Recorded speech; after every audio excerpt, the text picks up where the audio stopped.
So as you guys know, the reception around Cyberpunk has been, let's say, lackluster. I'm playing on PS5 right now. It runs, but has the occasional crash, and it's obvious that the game feels hollow, like it's missing something within the open world. And CDPR Responds hasn't really spoken about the issues that plagued the game until now. So let's get into their response, but first, if you liked the video, make sure to sub to the channel for more gaming information and content. And be sure to check out the video about the comments you guys made about the game. Alright, let's get started.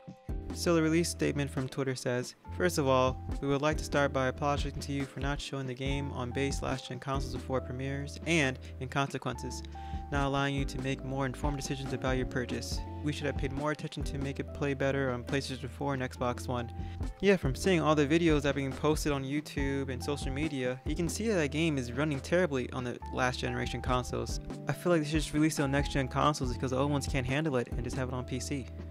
Okay, continuing. Second, we will fix bugs and crashes and improve the overall experience. The first round of updates has just been released and the next one is coming within the next 7 days.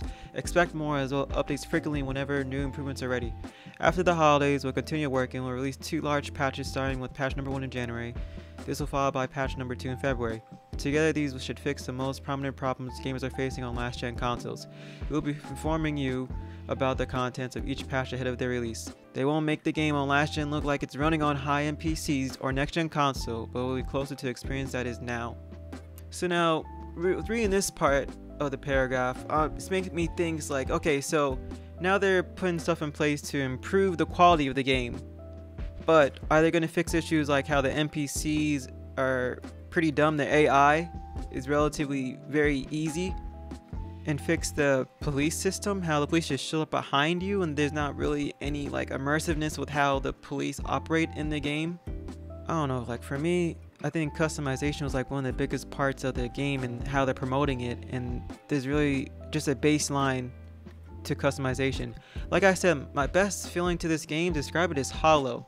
Like it's there, the blueprints are there for it, but it's not like really fleshed out. So I'm not sure if they're going to just, add more to the game. I think it's going to improve the quality of the game and just keep it the way it is. That's my biggest fear. Finally, we would always like everyone who buys our games to be satisfied with their purchase. We would appreciate if you give us a chance. But if you're not pleased with the game on your console and don't want to wait for updates, you can opt to refund your copy. For copies purchased digitally, please use the refund system or PSN or Xbox respectively. For box versions, please first try to get a refund at the store where you bought the game from. Should this not be possible, please contact us from their website and we will do our best to help you. Starting from today, you can contact us for a week up until December 21st, 2020 to refund the game. Humbly, pretty much the CEOs, the head people of CDPR Responds. I don't know, I feel like this post is bittersweet because on one hand, they acknowledge the issues that they pretty much caused and, pretty much not living up to the hype of the game, and they're acknowledging all that stuff. Okay, cool. But they should have mentioned this stuff. They should have said this stuff before release. Just mention that the game's very buggy on the old gen.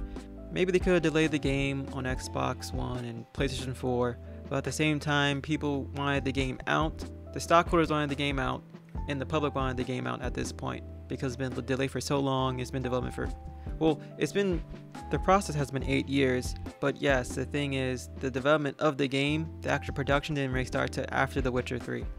Overall, I just feel upset about the game. The story is really good, it is a great story, but I just feel like everything else besides the story is not fully there. And then like the PC version of the game is like, it's the prominent, the go-to for the game, but at the same time it still has the same issues that we're facing with the consoles. At least it has a steady frame rate, I guess, on PC if you have a higher end system with the ray tracing elements to it and all that stuff. But overall, the game feels hollow, and it's very sad because it has potential to be really great, and I feel like this is like a No Man's Sky issue here, like how when No Man's Sky launched, it didn't have everything that I promised, and with the promotion, and gamers feel like they're lied to. But eventually the game got to a point where it's actually good now, and it's winning awards and it's doing great. But when you lose that first bit of of people's confidence within your system because of how the game launched, it's gonna be hard to get those people back into the game and trusting the company.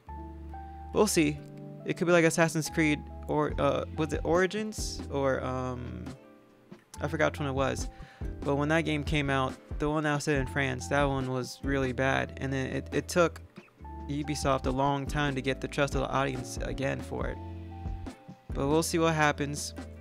I don't know, let me know down below what you guys think of the game, how you guys feeling it.